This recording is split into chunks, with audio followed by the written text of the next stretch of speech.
now listening to the Zay Moore podcast. I want to know what Zay thinks There's a about few that. things that we gotta address. Black people got the swag. Black people set the trends.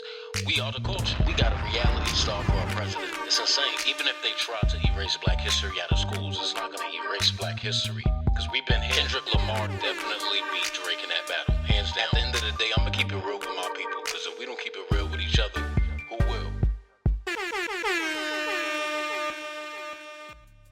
What's good, y'all? You already know who it is. It's your boy Zay Moore. I want to welcome you back to a brand new episode of the Zay Moore podcast. Yeah. Today is August 19th, and we got a few things to talk about today. We got a few things to unpack. But before we do all that,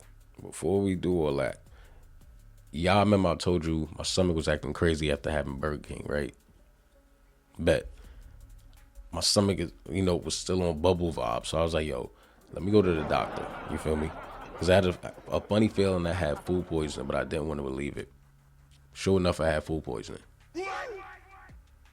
Yeah, I was like, what the fuck, food? I just can't get a break. You feel me? So be careful, y'all, when you ordering food late night, because I can't believe that happened to me. I've never had. I think I had food poisoning one time when I was a kid, because I didn't know that you're not supposed to reheat mayonnaise. And I had to reheat something that had mayonnaise on it, bust that shit down, and ended up vomiting and all that. But just eating out, I've never had food poisoning, so it kind of pissed me off. So I'm turned off from Burger King altogether. I don't care if it's morning, afternoon, late night. I don't want it. So be careful, y'all, when you ordering late night, because you really don't know if these people is in there cooking with care. You feel me? It's late, and I had to order at like 10:30. You feel me? So I forgot what time they closed, but trying to close the store and shit. They're not really caring about how they cooking the food. So that food was probably uncooked.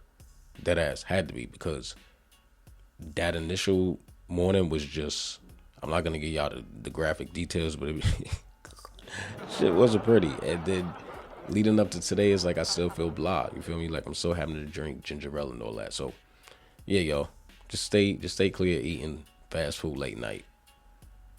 Cook. You feel me? Get some groceries.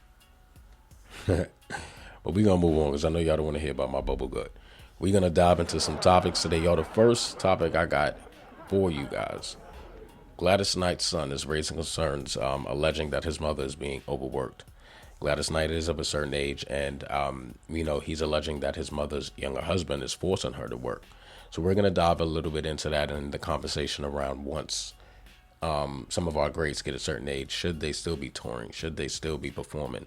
We're going to talk about it. Lil Yachty, next up.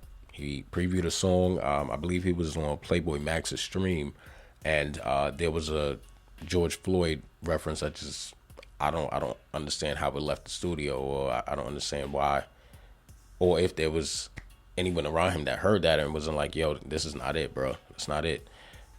But I got the clip. I'll play it for y'all, and we will unpack it.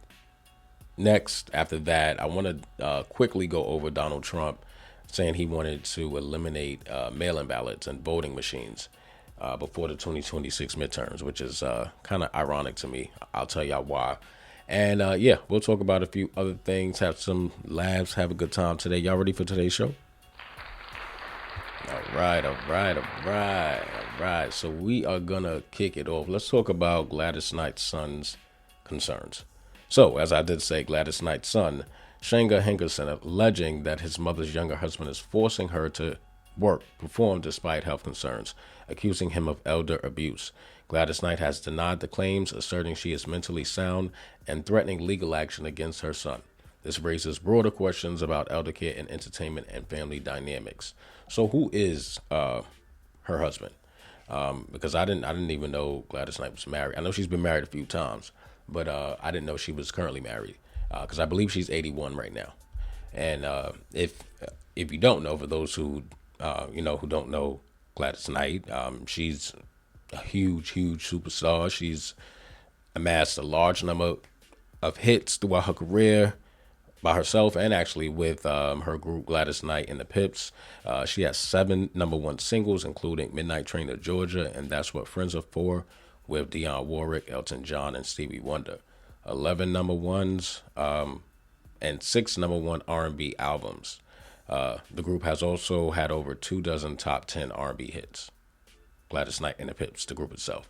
So, definitely a black gem. Definitely a pioneer when it comes to the music game, right? So that's just a little bit on Gladys. For y'all don't know Auntie Gladys, you feel me? But I had to look up who she's married to because I don't know anything about this guy. His name is what is his name? William McDowell. William McDowell. He's a former consultant and author, reported by People that I'm seeing here. He's from NC, North Carolina.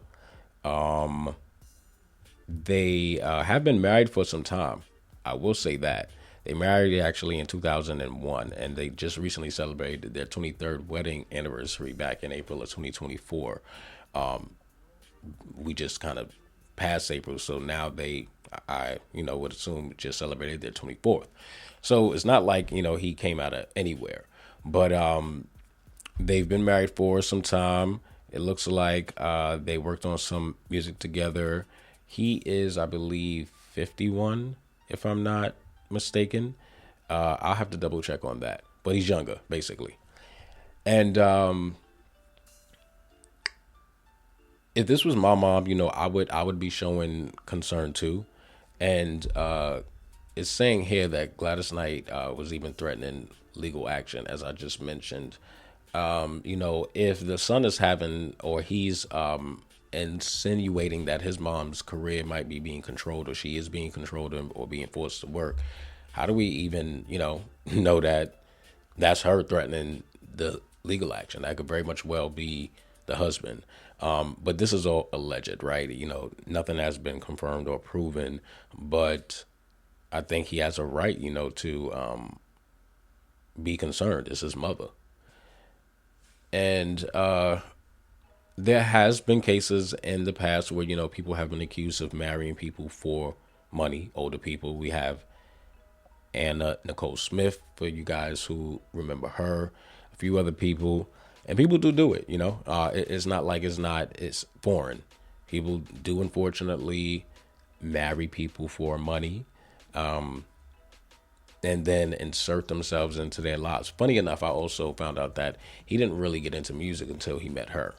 So that's one thing, right? He was an author. I think he stayed in his lane. They met, and then they began to work on music. So she kind of gave him a platform indirectly, you feel me, by marrying him. And who knows, who knows what is going on. We'll kind of have to follow this story because there isn't really a lot around it other than the claim and Gladys Knight's alleged response, which is that she's good and she's doing this because she wants to, alleged. So we will I'm gonna keep my eye on that one because again I really couldn't find much other than who he is and her response and what the claim was. There wasn't really anything else to it, so we'll keep an eye on that. But next up on the docket, we're going to be talking about Lil Yachty being under fire for his recent George Floyd reference, y'all. So, Lil Yachty previewed a track in which he referenced George Floyd, sparking widespread backlash. Critics, including Floyd's family, condemned the lyric as disrespectful. This controversy reignites debate on artistic freedom versus cultural sensitivity and how hip-hop contextualizes real-world tragedies. So I'm going to play the clip for y'all, and then I'll come back, and we'll unpack it. Let's go. Wait for it. Wait for it. I tell you, I'm finna go break the bank for it. Put my knee up on her neck. I went George Floyd. I be tweaking this shit. She gonna wait for me. What? Nah, run that back.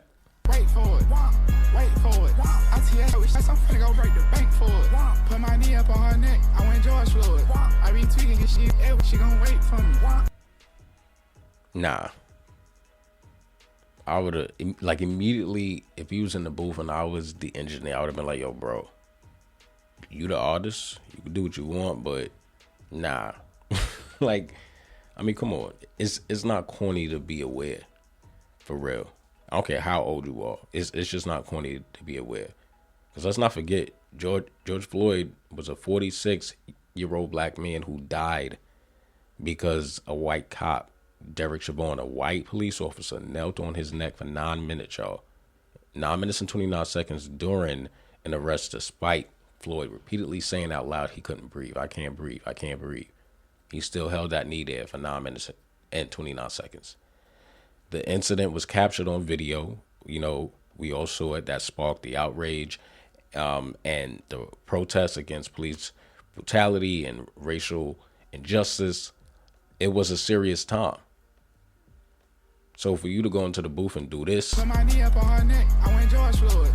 it was a little insensitive. Just a tad bit. And I fucks with Yachty. You feel me? He's very unproblematic. He make fun music. Cool. Cool dude. But it was a little insensitive. However, right, we got to give credit where credit's due. Yachty did apologize for the George Floyd lyric. Stephen Jackson, which is a close friend to George Floyd, he revealed that Yachty reached out to him privately to apologize. And I quote, Jackson stated, "He's a smart young man. He made a mistake. He apologized and we moved on from it. We're going to meet up." And he also went on to say, "I salute him for owning up to his mistake." So, yeah, you know, an apology was extended, at least from Jackson's point of view, right? We don't know how Floyd's family feels, but Jackson, the close friend, you know, said that he did reach out. One might feel that, you know, one might feel like the apology needs to be louder. I did hear Charlamagne make a point to that this morning that, hey, you know, if that lyric, if you can go as loud and be as bold to put that lyric in the song, then you should be as loud and bold with the apology. In a sense, I do agree. In a sense, everything doesn't need to be for social media, right? Yeah, he fucked up publicly, but if he reaches out to the family, right? Because, again, it's good that he reached out to Jackson, Stephen Jackson, but he's a close friend. You know, you want to go directly to the source, which is his family, right? And you want to extend the olive branch and apologize there. You feel me? And wrap it up there. So I hope he's on his way to doing that if he hasn't already. But yeah, you know, I don't feel like dragging Yachty. I don't feel like, ironically, you know, even though the situation that he referenced was horrible, I don't think he was coming from a place of malice. I just think he wasn't aware of how impactful that lyric would be. You feel me? So again, you know, he's apologized. My advice to Yachty would be to also reach out to the family. And yeah, let's move on from this. Okay. So I'm not too sure if any of y'all saw it, but there is a clip going around from a live segment on CNN show Newsnight with Abby Phillips. Fitness star and former Biggest Loser host Jillian Michaels was on that show. And they were having a discussion about racism and the country's race relations, so to speak, right? And she went on to say this, and then we are going to play a clip, but I want to go ahead and read this. She said, "You cannot tie imperialism and racism and slavery to just one race, which is pretty much what every single exhibit does. Less than 2% of white Americans own slaves. Americans were the first race to try to end slavery.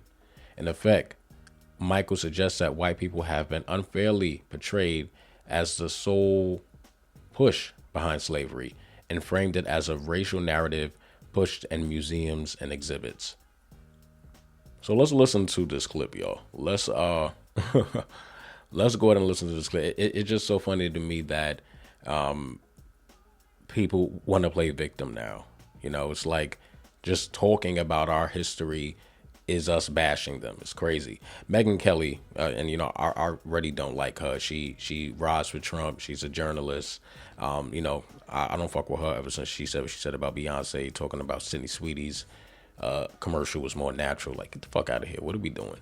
But she had made a comment on her show saying that Abby Kelly, she bashes the country's race relations every chance she gets. Like, this is the problem, right? And even going back to them trying to erase the historical context of slavery and black history in schools and out of textbooks, it's like, what? telling y'all the truth is bashing y'all? No. Yeah. Come on. You know what? Let me just play the clip, and then I'll come back. We're now literally reviewing parts of American history and parts of American culture to make sure it comports with Dear Leader and what the MAGA Can we address wants. some of those things that are in there? Because have you looked at some of the things that are being reviewed? Slavery was a bad thing that was to talk about. Okay. Like, He's not whitewashing slavery. Oh. So He's not? He's not. No, Okay. he's not.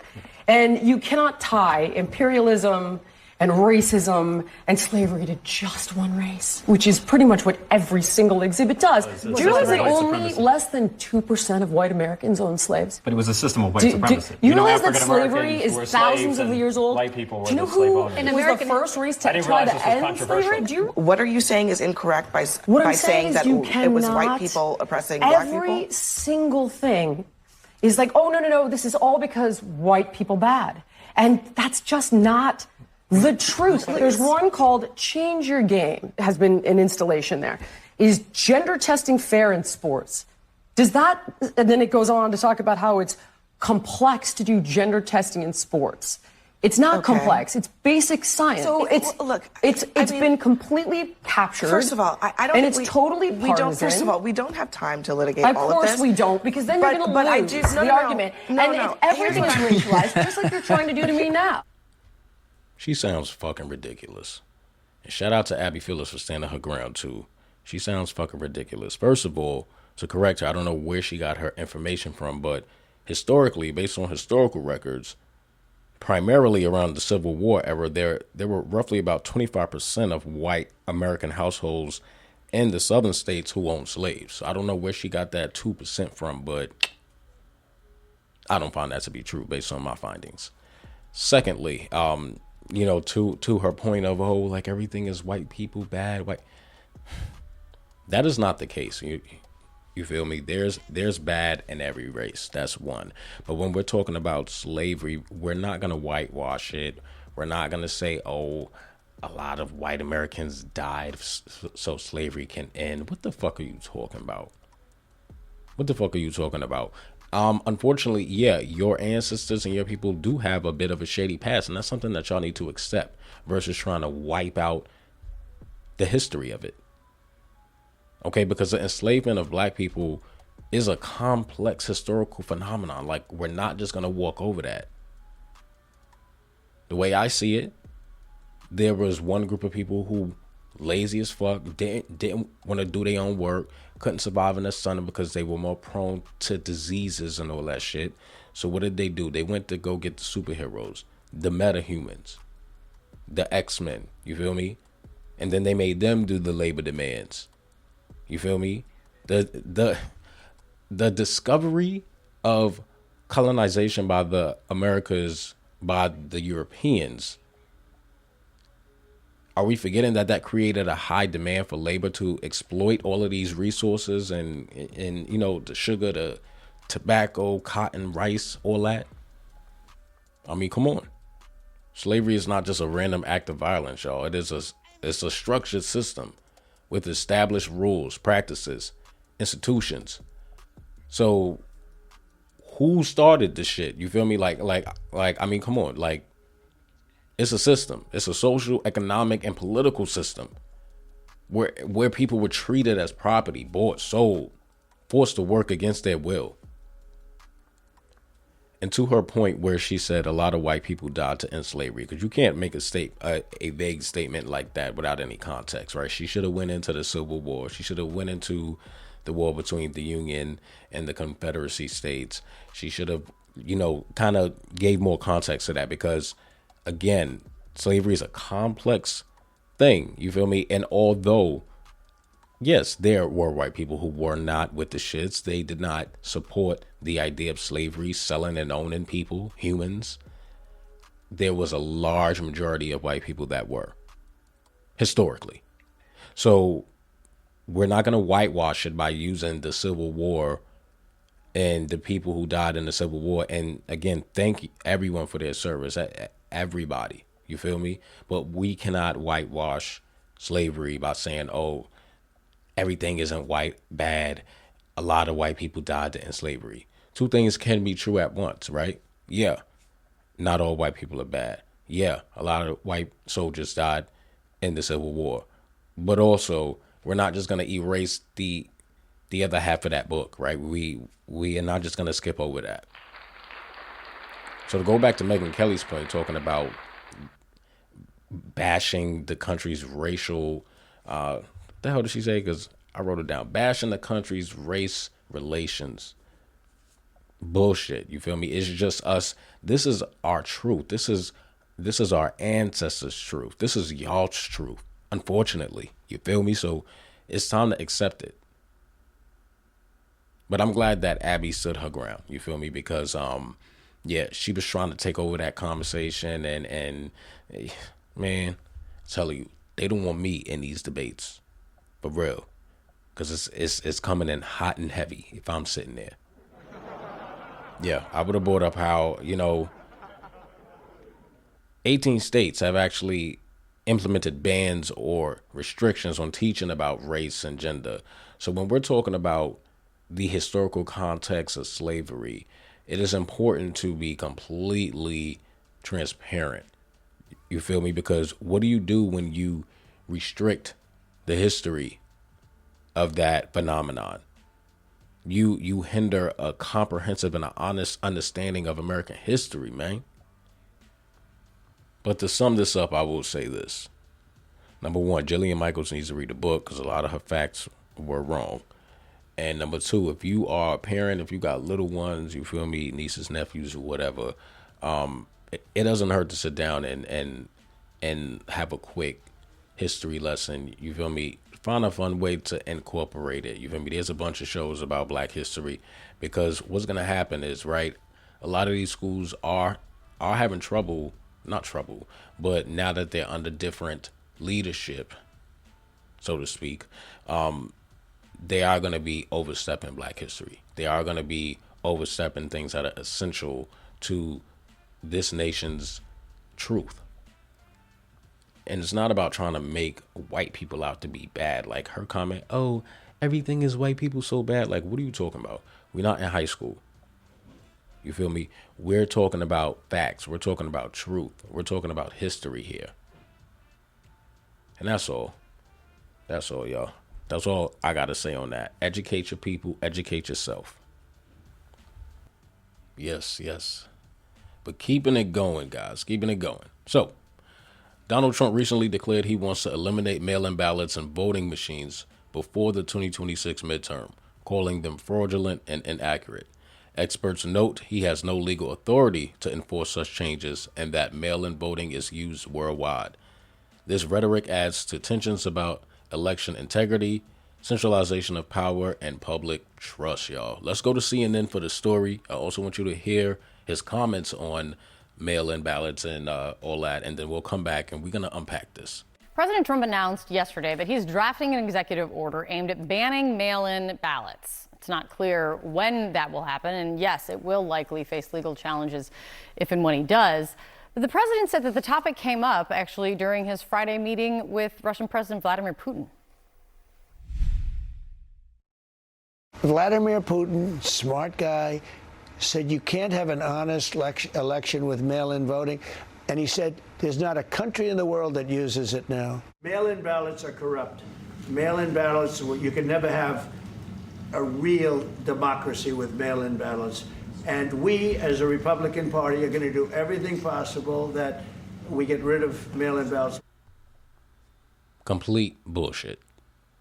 You feel me? Because there's no proof backing anything that he's saying when it comes to mail-in ballots fraudulent and yada yada yada, a bunch of baseless claims, and we've seen this come out of his mouth before. A bunch of baseless claims, no proof to back it up, just talking out his ass.